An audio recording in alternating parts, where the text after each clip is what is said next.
साथियों, वो जो जजमेंट दिया ऑनरेबल सुप्रीम कोर्ट ने वो 650 पन्नों का था, परंतु उसकी मूल भाषा आपको मैं आपको बता दूं उसका मतलब क्या है।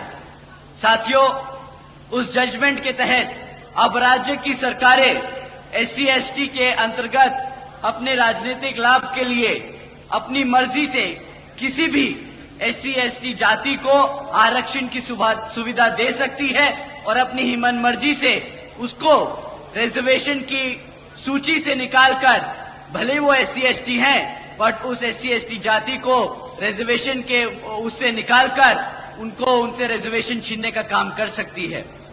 साथियों, पहले मान्यवर साहब श्री कांशीराम जी ने और फिर आदरणीय बहन कुमारी मायावती जी ने हमें इसके बारे में कई बार आगाह किया है कि भाजपा और कांग्रेस हमारे SC/ST समाज के आरक्षण के खिलाफ है। वो हमसे हमारा आरक्षण छीनना चाहते हैं, क्योंकि वो नहीं चाहते कि हमारा समाज पढ़ लिख कर अपने पैरों पर खड़ा होकर एक आत्मसम्मान की जिंदगी जी सके।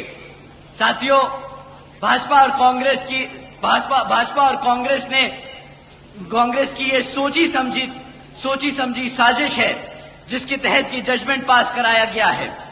देश से आरक्षण खत्म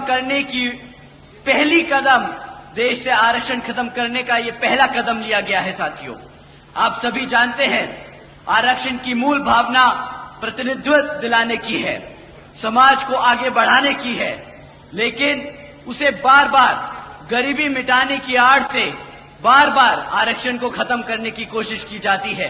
बोलते हैं आरक्षण का मतलब है गरीबी खत्म करना। साथियों, आप सब यहाँ जो बैठे हैं जानते हैं आरक्षण से गरीबी नहीं, प्रतिनिधित्व, रिप्रेजेंटेशन, आत्मसम्मान मिलता है, ना कि गरीबी खत्म की जाती है। परंतु ये लोग बार बार इसे गरीबी खत्म करने की योजना बनाकर बार बार हमारे पिछड़े समाज को हटाने की, आरक्षण छीनने की कोशिश करते हैं। साथियों, ये दलितों को बांटने की शुरुआत है, ये दलितों की आजादी छीनने की शुरुआत है। साथियों, ये संविधान को बदलने की शुरुआत है।